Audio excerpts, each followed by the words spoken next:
তরঙ্গে এখন শুরু হচ্ছে লক্ষ্মীবিলাস হার্বাল কেস্টেল জলসাঘর। অনুষ্ঠানটি পরিবেশিত হচ্ছে Lalbagh chemical and Perfumery works লিমিটেডের সৌজন্যে।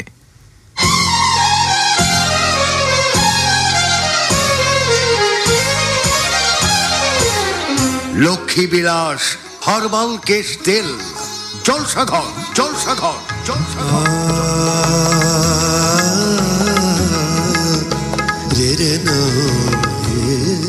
চৌঠা ফাল্গুনের এই অপরাহ্ন ফাল্গুনী শুভেচ্ছায় স্বাগত জানাই ভার্চুয়াল মঞ্চের আঙ্গিকে সাজানো এক বিনোদন আসরে। লক্ষ্মীবিলাস হার্বাল কেস্টেল জলসাঘর ঐতিহ্যবাহী Lalbagh Chemicals and Perfumery works লিমিটেডের পক্ষ থেকে এলো লক্ষ্মীবিলাস হার্বাল কেস্টেল। মূল উপাদান কলম্বোর খাঁটি নারকেল তেলের সাথে খনিজ তেল, হেনা, নিম, জবা, আমলকি, বহেরা, হরিতকি এবং অন্যান্য প্রাকৃতিক ভেষজ মিশ্রণে চুলের যত্নে ও পরিচর্যায় এক অনন্য কেস্টেল। লক্ষ্মীবিলাস হার্বাল কেস্টেল বাংলার নারী পুরুষ সকলের কেশ ও মস্তিষ্কের জন্য ঘরে ঘরে প্রিয়। লক্ষ্মীবিলাস হার্বাল কেস্টেল প্রস্তুতকারক Lalbag Chemicals and Perfumery Works Limited. Lakshmibilas herbal কেস্টেল জলসাঘর উপস্থাপনায় থাকছি আমরা দুজন, আমি নাজমুল হুসাইন এবং আমি ঝুমকি বসু। লক্ষ্মীবিলাস লক্ষ্মীবিলাস একটি ভেষজ কেশ তেল ঐতিহ্যবাহী Lalbagh Chemicals and Perfumery works লিমিটেডের পক্ষ থেকে এলো লক্ষ্মীবিলাস হার্বাল কেশ তেল। মূল উপাদান কলম্বোর খাঁটি নারকেল তেলের সাথে খনিজ তেল, হেনা, নিম, জবা, আমলকি, বহেরা, হরিতকি এবং অন্যান্য প্রাকৃতিক ভেষজ মিশ্রণে চুলের যত্নে ও পরিচর্যায় এক অনন্য কেশ তেল। লক্ষ্মীবিলাস হার্বাল কেশ তেল বাংলার নারী পুরুষ সকলের কেশ ও মস্তিষ্কের জন্য ঘরে ঘরে প্রিয়। লক্ষ্মীবিলাস হার্বাল কেশ তেল প্রস্তুতকারক ও বাজারজাতকরণে Lalbag Chemicals and Perfumery Works Limited. ফাল্গুন এসেছে এবং কি আশ্চর্য, আমাদের মতোই ভেবেছেন আমাদের এক অতি পুরনো সিনিয়র শোভন শ্রোতা, যাকে আমাদের ভাই বোনেরা চেনেন ছন্দকার হোসাইন নামে। মইনুলও মাথায় এনেছে এমন ফাল্গুন ভাবনা। কোথায় দেখি দেখি, আরে তাই তো মইনুল হুসাইন, মালাধরপুর, মহেশপুর, ঝিনাইদহ। পড়তে থাকো না। জলসা ঘরে বসন্ত উৎসব, বর্ণিল সব সাজ, ফুল পতঙ্গের ভাব জমেছে দেখবি তোরা আজ। আয়োজক সংসার গল্প, উপস্থাপনায় দুজন, মাইক্রোফোন হাতে নিয়ে করছে তারা কুজন। গিটার হাতে জ্ঞানেন্দ্র দাস, কিবোর্ডে ওসমান গনি, বাঁশিতে ইউসুফ আলী, তবলায় মনিরা মনি। নাসিম রেজা ঢোলক বাজায়, মোহন বাজায় বাঁশি, ফিরোজ সিরাজি খোঁজ গল্পে বসে পাশাপাশি। তিন শিল্পী হচ্ছে রেডি, হোসনে আরা ঝর্ণা পান্না, পেটের ক্ষুধায় বাতিল মামার সে যে কি কান্না। ক্যামেরায় সোহেল রানা, লাইটিং এ মাইকেল, মিডিয়া পার্টনার সংসার গল্প সৌজন্যে লালবাগ কেমিক্যাল। আরে বাহ, মইনুল হোসাইন ঝাক্কাস। কি চমৎকার ভাবে আমাদের বসন্ত বরণ হয়ে গেল সামান্য আয়োজনে, অথচ ঢের বর্ণিল ঢঙে। সরে দাঁড়াও সরে দাঁড়াও, দাদা এসে গেছেন। আরে কিশোর দা, যাক দাদা এসে গেছেন। এই যে আমার ভাইটি, এ হচ্ছে ঝিনাইদহের মহেশপুরের মইনুল হুসাইন, চেনেন আপনিও? হ্যাঁ। আর বকানিটা থামাও না এবার, তোমার কথা বলতেই তো দাদা এসেছেন, শুরু করে দিন তো দাদা। ধন সম্পত্তি টাকা পয়সা কিছুই আমার নাই, ধন সম্পত্তি টাকা পয়সা কিছুই আমার নাই, আছে আমার ভাইয়ের মতো ভাই। ও ভাই রে, তোকে অনেক বড় দেখতে চাই। ও ভাই রে, তোকে অনেক বড় দেখতে চাই। বগুড়া ধুনট সরুগ্রাম থেকে আসা ইউসুফ আলী লিখেছিল, ইউসুফ বাবা খাবি আয়। এটা আমার মায়ের ডাক। রাতে খাবার না খেয়ে ঘুমিয়ে পড়লে খাবার জন্য সে কি পিড়াপিড়ি। এটা আমার মায়ের আদর। আমি কোনো অন্যায় করলে আমাকে বকুনি দিয়ে নীরবে নিভৃতে মার অশ্রুপাত। এটা আমার মার ভালোবাসা। আমি অনেক খাবার খেলেও মার সংশয় সন্দেহ, তোর পেট ভরেনি বাবা। আমার মতে পৃথিবীর কোনো গুণবাচক বিশেষণই মার এমন ভালোবাসা প্রকাশের যোগ্যতা রাখে না। আমার স্বাস্থ্যের উন্নতি হলেও মার কপালে দুশ্চিন্তার ভাঁজ। অনেক শুকিয়ে গেছিস বাবা, ঘরে অল্প একটু খাবার, সবটুকুই আমাকে দিয়ে শুধু পানি পান করে আমাকে বলা, আমি খাইছি বাজান, এটা মার মিথ্যাচারিতা নয়, এ এক চরম সন্তান বাৎসল্য প্রদর্শন, ত্যাগের এক সুমহান উদাহরণ। এমন লক্ষ লক্ষ উদাহরণের জন্ম দিয়ে আমাদের মায়েরা বৃদ্ধ বয়সে নিজেরাই এক একটা আস্ত উদাহরণ হয়ে যান। সেসব উদাহরণ বড় লাঞ্ছনার, করুণার। আমাদের ঘর আলোকিত করে আসে আমাদের ঔরসজাত সন্তান। আমাদের ভালোবাসাগুলো আস্তে আস্তে ধাবিত হতে থাকে আমাদের ঔরসজাত সন্তানের দিকে। সন্তানদের ভালোবাসার দোষের নয়, আমরা যদি একটু মনের চোখ মেলে তাকাই তবে আমাদের প্রতি আমাদের মার ভালোবাসারও বুঝতে পারবো। আমি যেমন আমার সন্তানকে ভালোবাসি, আদর করি, আমার মা বাবারাও তেমনি করেই আমাকে ভালোবেসে লালন পালন করেছেন। আমরা যদি ভাবি আমাদের পিতামাতার দায়িত্ব ছিল বলেই আমাদের মানুষ করে তুলেছেন, তবে আমাদের সন্তানরাও কিন্তু এমন করেই ভাববে। আমরা যখন কথা বলতে পারিনি তখন তাঁরাই আমাদের সমস্ত প্রয়োজন মিটিয়েছেন।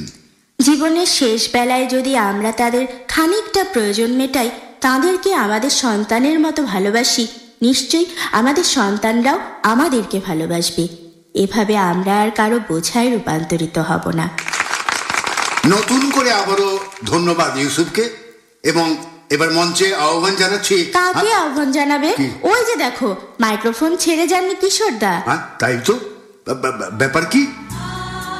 ইউসুফের মেয়ের শুনে লক্ষ্য করেছি দাদা কেমন থমকে গেছেন, ছেড়েই যাচ্ছিলেন মঞ্চ, কেন যে ফের দাঁড়ালেন। থামো, মনে হয় গান ধরতে যাচ্ছেন। ওগো মা, আমি করতে পারিনি সেবা তো, তুই ছিলি আমার কাছে, খোদার পরে কাবা ঘর কান্দে রে একটা এতিম ছেলে। মাগো মা, একবার দেখ না দু চোখ মেলে, কান্দে রে একটা এতিম ছেলে। মাগো মা, একবার দেখ না দু চোখ মেলে। ও মাগো মা,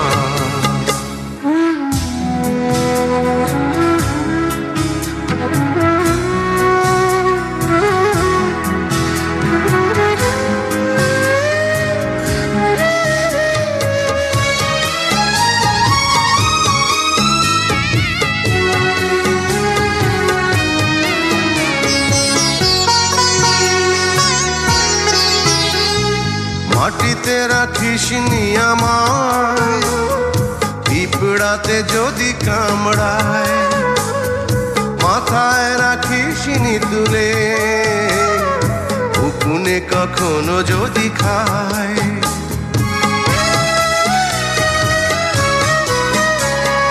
মাটিতে রাখিস নি আমায়, পিঁপড়াতে যদি কামড়ায়, মাথায় রাখিস নি তুলে, উকুনে কখনো যদি খায়।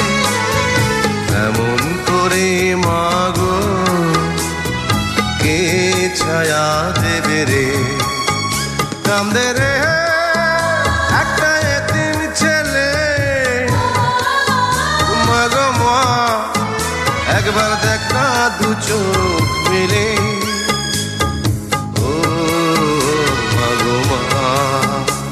কি ব্যাপার? ওমর ফারুক পুলক আর নাসিম রেজা এক ভদ্রলোককে নিয়ে এগিয়ে আসছেন যে? আমি ঠিক চিনতে পারছি না। ওই যে ভদ্রলোক তোমাকে হাত নেড়ে নেড়ে হাসছেন। দাঁড়া, চোখের সানগ্লাসটা খুলুক, হয়তো চিন। ওরে, আর ইনি তো আমার এক ভার্চুয়াল ফ্রেন্ড হামিদ আহসান। নিশ্চয় তাঁর কোনো ভাবনা শেয়ার করতে এসেছেন। পুলক ও নাসিম রেজা নিশ্চয় বুঝেই আনছে। আচ্ছা, আসতে দাও, আমি ততক্ষণে শ্রোতাদের একটা কৌতুক শুনিয়ে দিই। রাস্তায় টহল দেবার সময় এক পুলিশের মনে হলো ওই 4 কিশোর দোকানের পেছনে লুকিয়ে জুয়ো খেলছে। পুলিশ 4 ছেলেকে পাকড়াও করলো। প্রথম ছেলেকে জিজ্ঞেস করলো, জুয়ো খেলছিলি তাই না? না স্যার, আমি বাসের জন্য খাড়াই আসছিলাম। ছেলেটাকে চলে যেতে দিয়ে দ্বিতীয় জনকে বলল, তুই জুয়া খেলছিলি? ছি ছি ছি ছি স্যার, আমি তাসই চিনি না, জুয়া কারে কয় জানি না। ওকেও চলে যেতে দিয়ে তৃতীয় জনকে চেপে ধরতেই তৃতীয় জন বলে, তওবা তওবা, আমি ওই পোলার হাতে তাস দেখা মনে করছি জাদু দেখাইবো, তাই খাড়াইছিলাম। এটাকেও চলে যেতে দিয়ে এবার তার সাথে ছেলেটা যে, তাকে বলে পুলিশ, তুমি তাহলে আসলে কালপ্রিট, চল চল থানায়। হুজুর, এটা কি কন? একা একা মানুষের জুয়া খেলে কেমতে? আমি একা একা বসে ম্যাজিক শিখতে আসিলাম। ওই যে ভদ্রলোক এসে গেছেন। আজ আমাদের আসরে শোনাতে যাচ্ছি ভার্চুয়াল মাধ্যমে পাওয়া হামিদ আহসানের এক ভাবনা। আমাদের আজকের মেহমান হামিদ আহসান।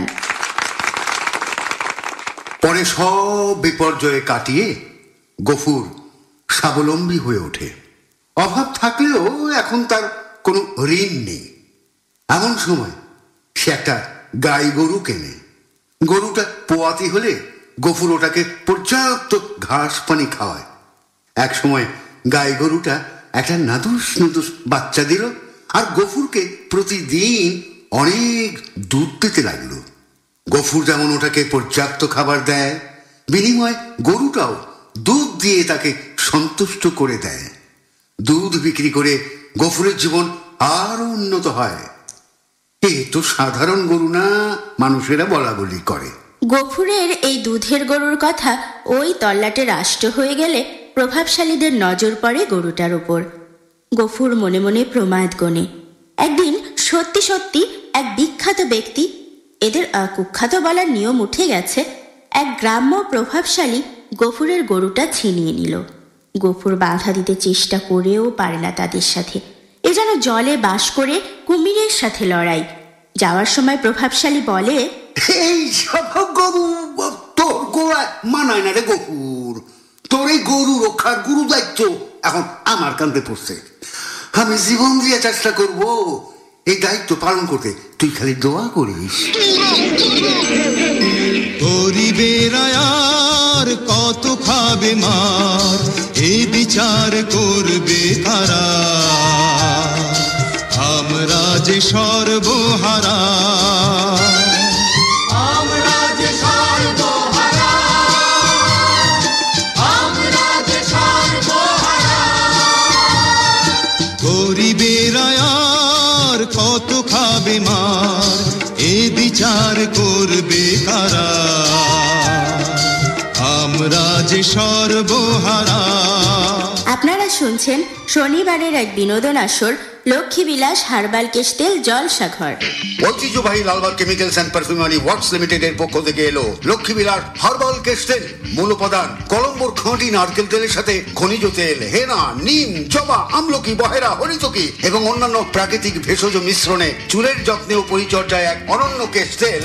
লক্ষ্মীবিলাস হার্বাল কেস্টেল বাংলার নারী পুরুষ সকলের কেশ ও মস্তিষ্কের জন্য ঘরে ঘরে প্রিয়। লক্ষ্মীবিলাস হার্বাল কেস্টেল, প্রস্তুতকারক Lalbag Chemicals and Perfumery Works limited.